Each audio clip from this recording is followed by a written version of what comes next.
Sveiki visi, sėkmės aš, Mindaugas Kairėsas.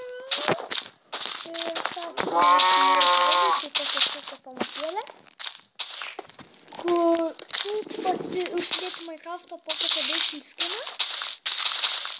Iš tikrųjų labai lengva, aš dabar matau su skinu.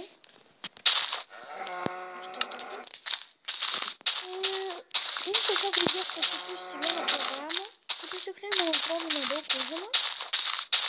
Taigi, nekauskit, kur baulingas, buvo sekabaliai, gimtadieniai, tai ir nebekūriu video, bet su man ateina iškėliau, nes ir sorry, kad tenai šiaip 4 nufilmuojantis, nes tenai antras ir citrinė, trečias pernelyg ilgas, o ketvirtas tenais, ką žinau, ten pasibūdinau po man mobi zambos, kada filmuoju.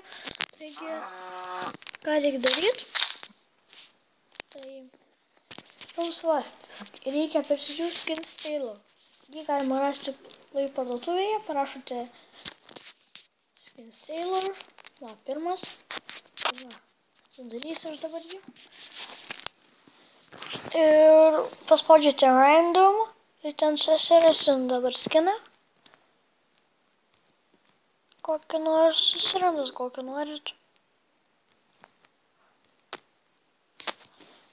Šiau buvau ten kažkokį susirandęs. Maruolą. Šitą. Ir paspaudžiate Save Skin. Skin format CP. Ir viskas. Nueinate į savo Minecraft Pocket Edition. Išeinate iš serverio, jeigu jame buvote. Nueinate į nustatymus būtent ant šito, nes tiek ant žaidimo nueisimneliai susidėt. Einat, va, kaip atidarom stokį, va, su neimidžia. Būna apačiu, va, tokį paspaudžiat.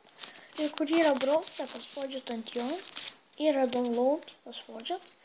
Ir va, pas jūs būna tie skinai. Ant jų paspaudžiat ir va, jums sudėlioja. Tai kostiumų galim paspaudžiat. Ir einame į serverį ir jums būna tokius skinus. Taigi, ačiū, kad žiūrėjote, su Mindaugas Kairėsas, sudie.